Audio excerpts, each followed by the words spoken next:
Hello. Hello, everyone. Good afternoon. It's a beautiful February day in Detroit metro area, so thank you for being here with us. My name is Laura Mott. I am the curator of contemporary art and design, and it is my pleasure today to introduce Liz Cohen, who is the current artist in residence in the Department of Photography at the Cranbrook Academy of Art. Liz Cohen is an artist who undertakes immersive projects that manifest themselves as sculptural objects, photography, video, and performance. Her practice has placed her among militia member tattoo artists, Panamanian transgender sex workers, bikini models, and custom car fabricators. Liz looks on how people in the fringe are the engines for invention. Currently on view at Cranbrook Art Museum upstairs is the exhibition Him, which features new work that draws from her continued interest in exhibitionism and acts of belonging. It is the first installation produced from a collaborative research project that the artist undertook with poet Eric Crosley, who has fluctuated genders and undergone radical surgical transformations. Eric, who is a poet, will be reading selections of his work after Liz speaks today.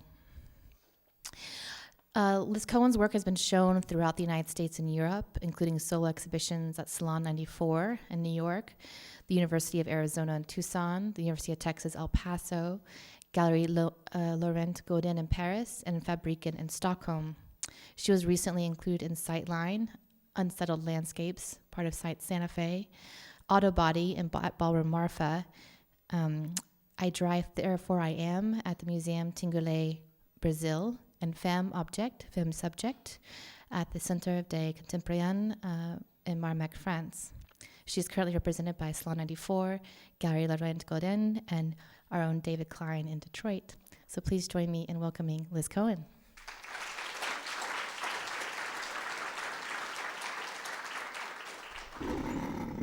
Thank you, Laura. It's really an honor to be here today talking to you about this new project. And I'd like to say this exhibition really couldn't have happened without the support of many, many people. I'd like to firstly thank all of the staff at the museum, especially Laura Mott and Mark Baker, for all their help making this possible. Ryan Dabolsky and Levon Kafafian, who helped me produce the work. Gretchen and Ethan Davidson for their just support in so many different ways. And then I'd like to thank Mark Schwartz, Emily Kaminer, Julie Rothstein, and Nicole Eisenberg for hosting such a nice reception. And my deepest gratitude goes to Eric Crosley, who has generously shared his time and trust. So this is the first time I'm publicly speaking about this work, so I'll be kind of dancing around, feeling it out, and trying to give you a little context for the work and how it, where it comes from. So I'm going to start with a couple photographs from a project called Canal, which spanned from 1998 to 2002. During Canal, I was interested in learning more about the relationship between the United States and Latin America. Originally a part of Colombia, Panama's revolution was staged by the United States as a way to capture territory for building and owning the Panama Canal. For many decades, the Panama's Canal Zone was populated with U.S. military bases. I started driving along a street called La Avenida 4 de Julio, or 4th of July Avenue, a street that was also known as Avenida de los Mártires, or Avenue of the Martyrs, along the fringe of the old U.S. Canal Zone, and came upon a group of transgender sex workers whose clientele included U.S. servicemen. I became interested in the way their lives and bodies could be metaphors for Panama's history and geography. When I began the project, I was interested in a very quiet, deadpan portraiture reminiscent of the work of August Sander or the Dusseldorf School. My subject's refusal to follow my script became the engine that released so many of the subtexts in this project. Through their poses, they were telling me a story about the stubbornness of trauma and how the body can be a site where trauma replays itself. Canal marked a continuation of my interest in the boundaries of group membership, who's in, who's out, and why. During my undergraduate studies, my graduating thesis was titled Group Responsibility and Feelings. Again, the posing in the photographs and canal delivered so many of the subtexts. This image provoked me to think about the groin as the potential site for profound pleasure and pain, among many other things. The images and interviews I collected in Panama returned with me to San Francisco, where I could compose large collages of street photography on gallery walls, accompanied by live performances where I would get into character based on interviews and historical research. I didn't realize the extent to which the work was being interpreted as autobiographical until a colleague asked me if I was a biological male. Rather than answer a question, I came up with the performance, Interview 9802, Liza Minnelli, A Problem in Translation, which I'll play in a second. During the performance, I play myself as an interviewer and Liza Minnelli, the interviewee. I met Liza in Panama, and when in her character, was faithful to the transcript of the original interview with her in Spanish. As the interviewer, I translate Liza's responses to English, adding details from my personal biography. The piece proposes a problem in translation from autobiography to biography, Spanish to English, and life to art. As far as the audience, English speakers got one story, Spanish speakers another. Those who were bilingual could unpack the piece.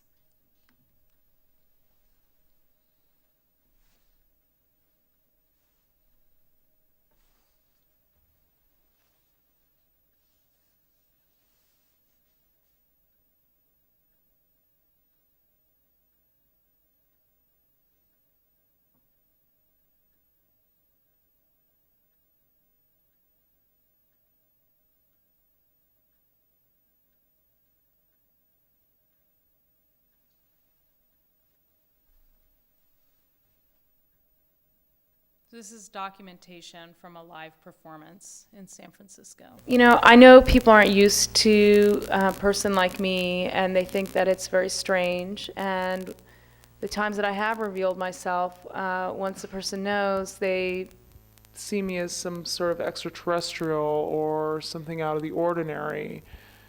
I feel very distant. I feel silence. I feel separate. But I also believe that the men that have rejected me have lost something as well. I do know that I'm different. I've shared love before, but when I've revealed myself, I've been rejected. ¿Te gusta el trabajo que estás haciendo? Bueno, es mi trabajo y quién me va a alimentar si yo no trabajo? I'm not always happy, and sometimes I don't like being who I am, but I also know it's not a choice. I'm not sure anybody would like to live a life with so many secrets and fear of rejection. I really would just like to lay in my bed and imagine myself next to a man who loves me. This is how I am. And my life feels like it moves very slowly sometimes, but then I remember that it's all about resistance, and the strongest people resist. There are a few people that know about my past, and but not that many people. Most people think that I was a little girl, and they know that my parents are professionals and that I have two sisters. I think maybe 4 or 5 people know, my family and 3 men.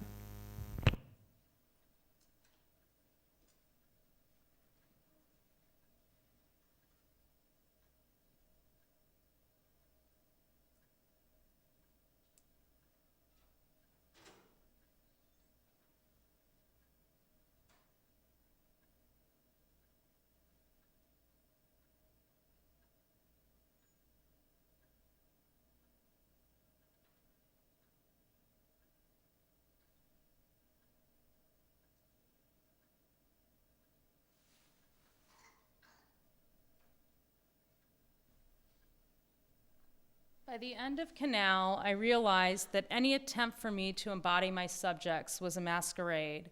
Lynette, whom I'd worked with closely over the 4-year period, dressed me up so that I could be a part of the group as we hung out on the street. We had connected to each other, but it was clear that I was not a legitimate member of the group. I did not share the group's profoundly defining experiences. I was not a sex worker. I am a biological female and was not on a transgender journey. For my next work, I wanted to go from the outside to the inside. I wanted to become the member of a group for which I was a very unlikely member. In 2002, I purchased a Trabant. The Trabant was produced in East Germany from 1959 to 1991 during the socialist era. It embodied the East German values of utility, simplicity, and resourcefulness. I decided to bring it back to the US and turn it into an El Camino in order to become a fringe member of American custom car culture. If the Trabant was the utopian East German car, the El Camino was the utopian American car. Also produced during the Cold War period, the El Camino was the one-stop shopping car. It had the speed of a muscle car, the comfort of a sedan, and the utility of a pickup truck. For a decade, I apprenticed at auto body shops, learning the skills I needed to become a fabricator and custom car builder. I was hosted at shops where I worked on building the car under the guidance of professionals. I figured my avenues for membership in the custom car world were building a custom car, owning it, and representing it as a bikini model. The project was a meditation on belonging and persistence. A Trabant can never truly be an El Camino, but I hope that the result of the effort sheds light into the kind of invention that can happen on the fringe. I had a lingering dissatisfaction with the way both Canal and the Trabantamino project were received in the critical press. As the work entered a discourse, the topical overwhelmed the structural, psychosocial, and conceptual readings of the work. During my next project, I wanted to find a way out of the problem. As a documentary artist, the production of my work is reliant on field-based investigation and the collection of data through interviews, ephemera, videos, and photography. When we see a traditional documentary work, we usually take it at face value. We are being presented facts from which we can draw conclusions. In reality, as a documentarian mediates her data, she is committing an act of abstraction. I wanted to find a way to push the hidden abstraction in the documentary work to the front.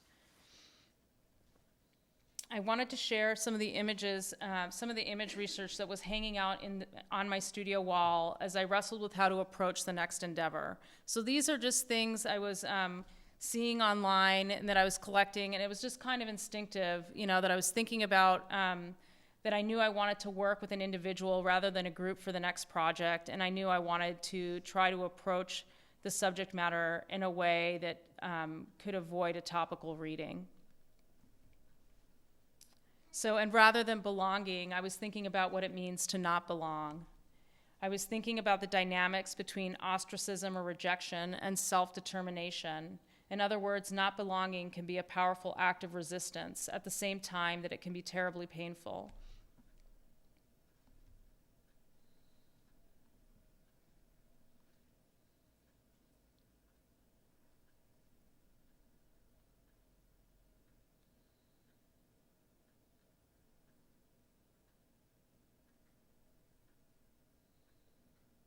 So again, these were just things I was responding to.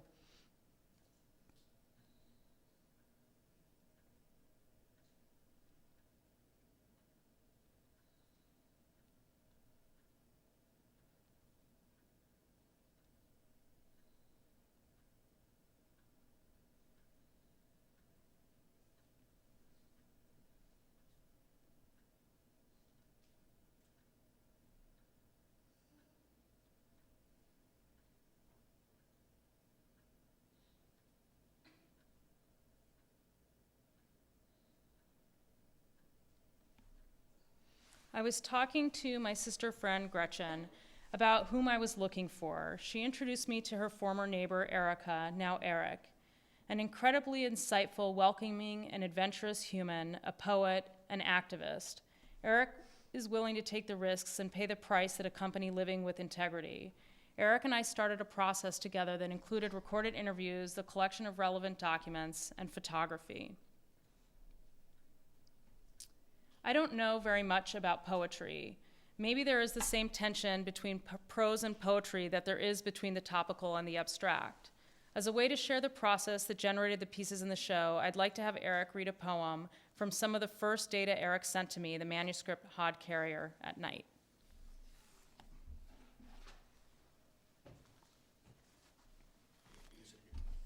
It's right here.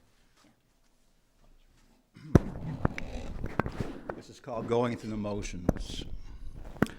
So get out your clothes, those special coverings, step into your high heels. You sit at now a table, your legs crossed in nylons and his hand exploring you. You drink several beers, an older guy wants you to. You were just going to play, not get involved. You dance. Your makeup is working. He wants to take you to his apartment. He helps you take off your bra. You keep your nylons on and black pumps. You lie in the bed. On the bed. He sucks your nipples. You play with his cock. He begs you to put his cock into your ass. You can't tolerate it. You begin to cry. You snap on your bra, reposition orange water balloons, put on your dress. You see your makeup smeared in the bathroom mirror. He's divorced too, shows you a picture of his 3-year-old daughter.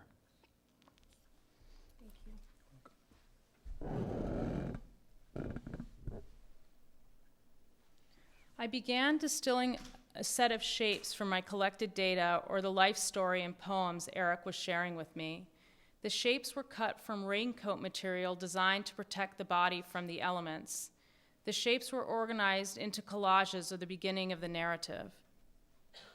The collages were remediated or reinterpreted as I analyzed the material. In other words, I editorialized.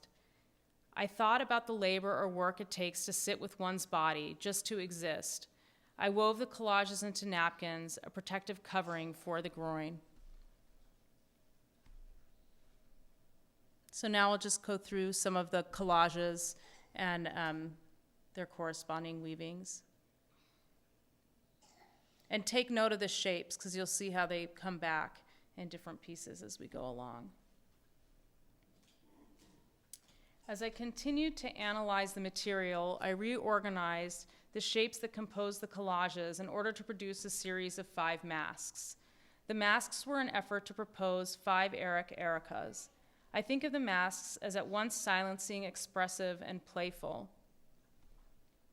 After spending time with Eric's stories and poetry and producing the collages, napkins, and masks, it was time for the work to share an experience with Eric's body.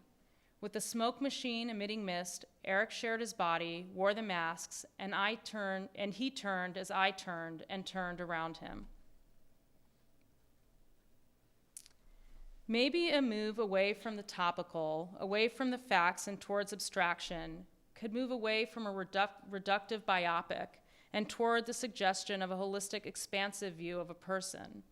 In an effort to suggest the presence of the body, the work was placed on armatures. The work hangs on them like garments. The palette is a reference to Eric's devotion to Hare Krishna.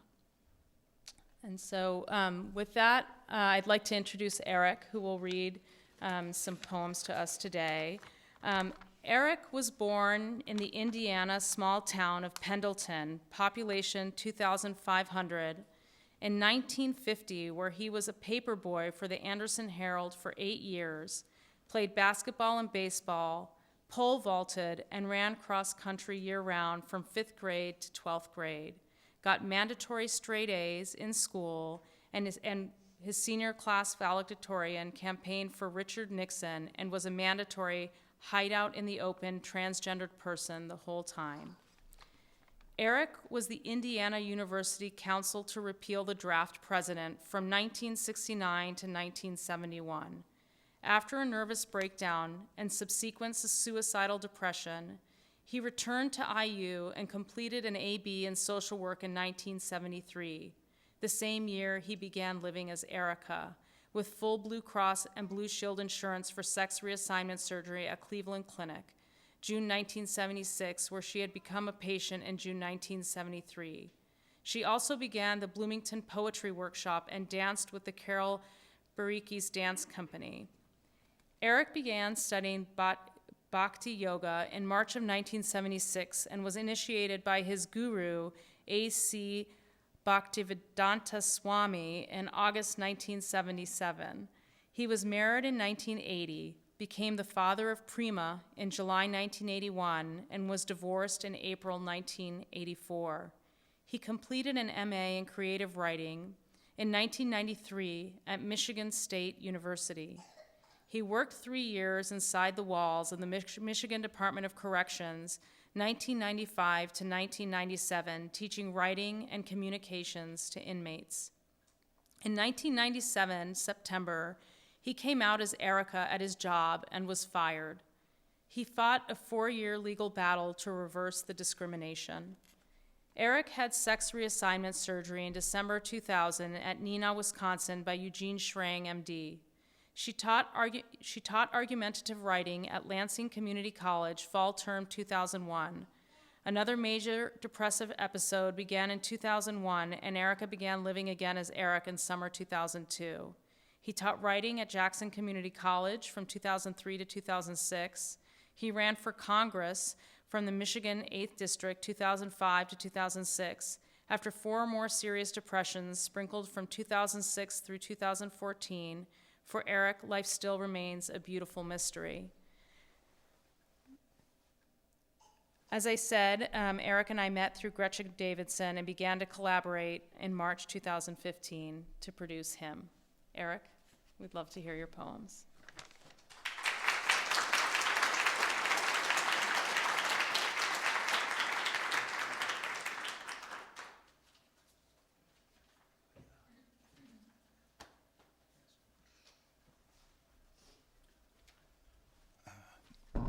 Thank you all for being here.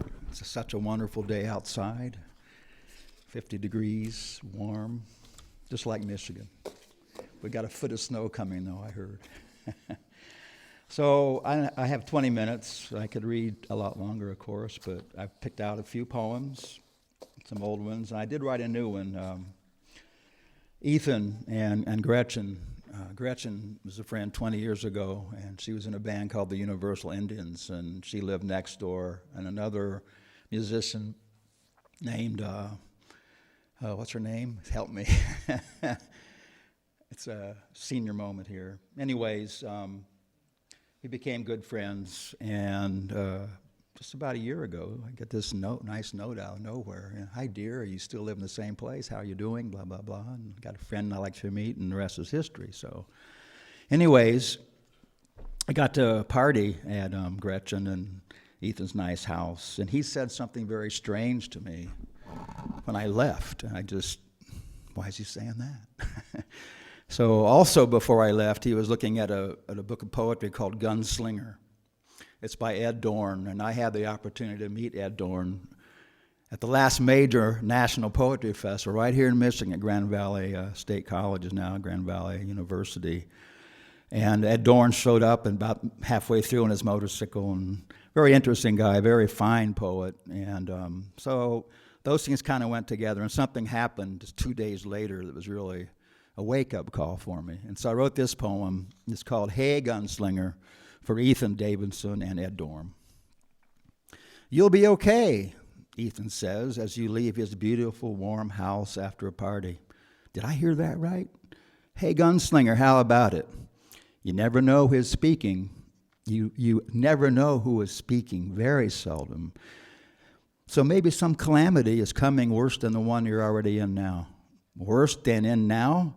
Yeah, like falling asleep in your dream while driving a star down the highway. Nuclear trouble could result. Will I die? Now, how can you do that, dear eye? Are you a turnip that can be plucked out of the ground by an evil farmer? It would be bad to be plucked like that, yet think of the other ways you might get plucked in this crazy, wild world of slow bullets and fast guns, which I know a little bit about. Your dad taught you to shoot one of his pistols. You couldn't get into it. How's that, I? The thing took my arm off with its reflung and coil, and luckily I was able to snap it back on. Must have been a good snap, since I've never had to snap it back on yet. Did you ever think you should have plugged it back on? Sort of like plugging a finger in your ear? Okay, Gunslinger, I've heard that before. Should you, snap, plug, I do think it entirely depends upon your consciousness. You, I, hey, gunslinger, where are we in this whirling, orbiting, sliding, just 2 days after his prophecy, swinging, failing, falling, climbing story? Gunslinger, where is this tale crashing, exploding, expanding, contracting? If you really mean that, then you'll never know, you know? The damn car is flying over Interstate 96 to Michigan 14, sliding. Damn, gunslinger, it must have been nudged by your effective single hand at the end of your mystically extended arm, like I witnessed, realized you once when you needed to grab a cantankerous audience by the throat. No, you simply fired a saving bullet like a Superman who guided the front of Black Beauty 3 of the lineage of Honda at the end of last century, 1999, past the perpendicular approach to crash on the passenger side, spinning against the clock, path of time at 80 M14 cement wall. Hello, wall. Goodbye, wall. Bang, snap, plug, bang, bags of air belted in. Hey, gunslinger, I know you. Your chest is contused. Your black horse is dead. Your gun is down. But you can't be stopped, retained by no stubborn cement wall. Hey, gunslinger, you're okay. I'm okay too, Ethan.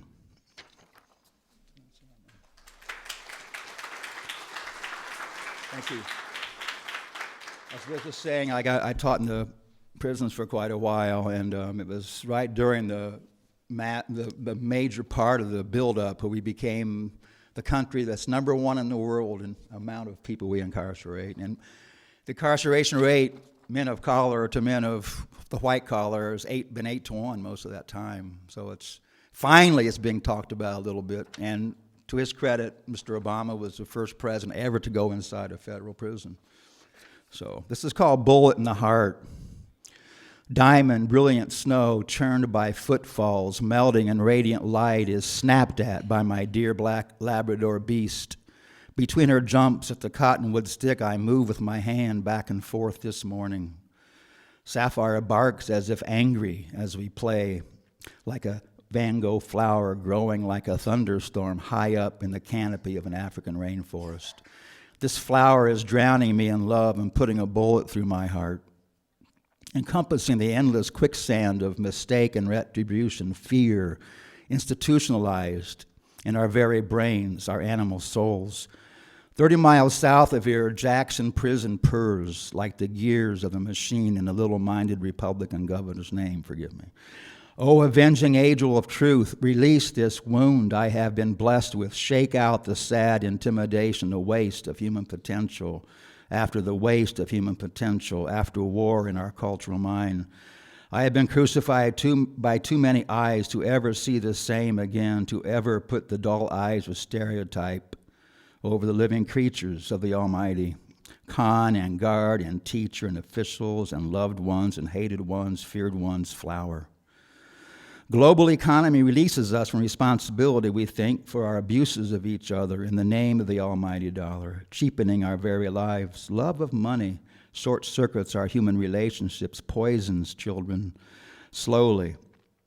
Commercial promotion after another, one commercial motion after another, poisons adults with false power and status, kills us all with false promise, blinding us to the whole we are. Hey, comrade, smell the fragrance of our suffering and give me a hug. Armed gangs are hungry to justify their existence, growing out of the cracks in our souls, and eternal penance we can love away. Thank you. I was walking home the other evening, and I really like the sun a lot, like most people. and for some reason, I just saw the sun setting, and it kind of inspired this poem. I call it Van Gogh Vision. The setting sun, object of numerous perceptions on earth, sank toward the horizon of Michigan in a glory billions of years old, right before my puny eyes, as good as or better than a Van Gogh painting. Forgive me again. This sun should help us see the unity we could have, or help us realize the actual unity we do possess already. But attraction for the illusion of selfishness blinds us to the light we share. I salted the ice-covered steps, driveway, and sidewalk around our warm dwelling place. Soon, small crackles scratch my listening ears, small glories of songs of the ages, ice, salt, fire, of, from, by, one eye of the supreme poet. I have to clap every time. This is another angry poem, but here it is. It's called Moving On. Sad fiddle music sings from the radio, my body aches, and the pandemonium of the world mind goes on killing. Prisons are growing in the US of A as the economy grows more for those at the top, but I hope we can stop it soon. Prisons should hope to liquidate themselves, but they are hungry now for more crooks, Mr. Leader, who leads for the prisons. Oppositional understanding relationships builds human prisons of our nations through though moon and sun shine on us all on earth now. We cannot be crushed into categories that disrespect the realities of the individual life forms. Beings we are if love governs. Categorical thinking glorified, crucifies our better instincts, defies the raging, burning fire, silently erupting as reality. Light expressing all over the universe is laughing at our attempts to save ourselves with laws and institutions. A loving glance at the tragedy of hate is necessary for the warrior of faith riding the electrical currents of appreciation. O-E-I-U-A-Y, not. Constant consonants gone and here in our struggles to find the actor of the sentence spinning the orbiting earth. Our minds are full of galaxies of potential feelings, a music of moods that articulates the mysteries of the soul's dance with its fate. The self is a bullet shot from birth toward death by the great gun of the mysterious being who groans in quiet waves of energy. Our surroundings are quick stardust, thick and fine living puddings, human potteries to be loved like a free, rich setting sun. Thank you. And how much time do I have? Probably about over. Huh? 10 more minutes. Okay, well, I'll try. I don't think I have it here with me. Let me grab it. I've been working on a poem. It's kind of an unusual poem. It's got a long title. I might have it up there. Is this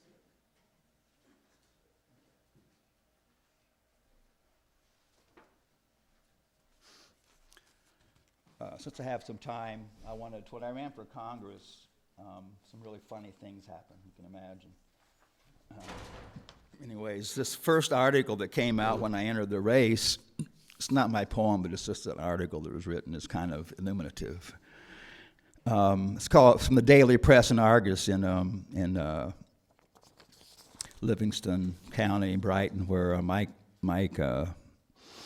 what's his name? I'm going to name him. My neighbor one time, we were talking. He had trouble remembering a name. He teaches at MSU. He's a professor of modern or pop culture, specializing in humor. So what he said was, "Boy, I've been having trouble remembering any name that has a vowel in it." And it took me 2 months to get that. I didn't even get it at first, But so Mike Rogers, there it is. So, anyways. Here it is. The cast of characters seeking to represent Livingston County and the rest of Michigan's 8th District of Congress is getting larger and more interesting.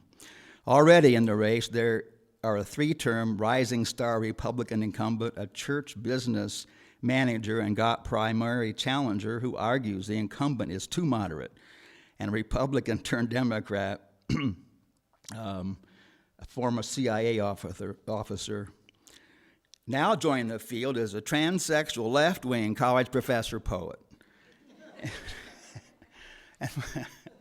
when I read this, I have a dear friend, she's older than me even, and she taught writing at LCC, and we had a great time laughing at this. It's such beautiful, yellow labels, And then at the end here, well, that's the main thing I wanted to share, just that, because I haven't got that much time, that wonderful line there. Now joining the field as a transsexual left-wing college professor poet. That's going to get me elected. Oh, yeah, maybe, let me see.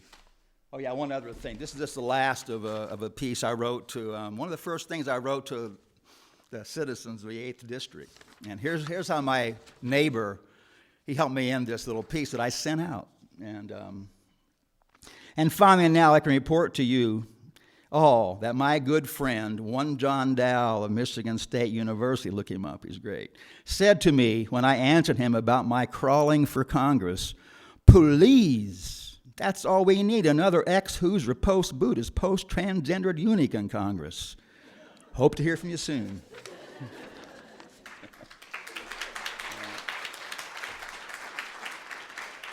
How much time? A couple minutes? 2 minutes? Okay. I'll finish with, there's some others I like to read, but I'll finish with a poem. It's called Hod Carry at Night, and I forget the gentleman back here. He's from Indiana, or he lived in Indiana. What's your name? That's okay. Wonderful gentleman back here. He took me aside and said that, huh? Vern. He had his time in Indiana, and I was born in Indiana, so I am a Hoosier. But I came to Michigan in '76, so I have more time up here than down there. But things that you begin in are always there in some way, So I wrote this poem called "Hod Carrier at Night," and it's the poem that gives my master's thesis its name. A hod carrier is a person that tends brick masons and block masons, and the hod carrier's job is to I thought I had hod carrier somewhere here. Maybe I didn't. My book is in, huh? Yeah, I had it there. Oh, here it is on top. That's covering it up. So a hod carrier, hod is something you wear across your shoulders, and it's got two buckets hanging down. Now, I didn't work like that. I worked with a wheelbarrow and a mixing thing. I throw 10 shovelfuls of sand and then 10 more, and you put the powder in, then you put the water in. It's got to be just right. And so I did that for 4 years, and I worked my way through undergraduate school that way. And believe it or not, I went through 4 years tuition and room and board for $10,000. I think students now pay almost $10,000 for one class almost. I'm exaggerating a little bit. Anyway, this poem was written several years later, but I had tried to kill myself twice. I didn't want to die. I just didn't want to keep suffering. I had never been in that kind of suffering before. And but this poem comes at about 2 or 3 months before I came out of it, and it mixes in another experience that happened in the spring, and it ends up with another image of how I was working. Okay, it's called Hod Carry at Night. Slopping in the mud at 5 below zero, carrying cement blocks through the maze of scaffolding you've built, close to the blazing salamander's hot sheet metal. Everybody know what a salamander is? Probably, okay. Sometimes people don't. The warming of hands. The winter of '71, dropped out of school and working. After the breakdown in the spring, you crawl through an open field and see dandelions like never before. You don't know if you are man or woman or some of both, in the dark, on the land, and pulling through the heavy mortar full of antifreeze in the steel mixing box with the hoe. Your breath escapes, is pushed out, turns white, and vanishes. You tighten the hood around your head. That's it.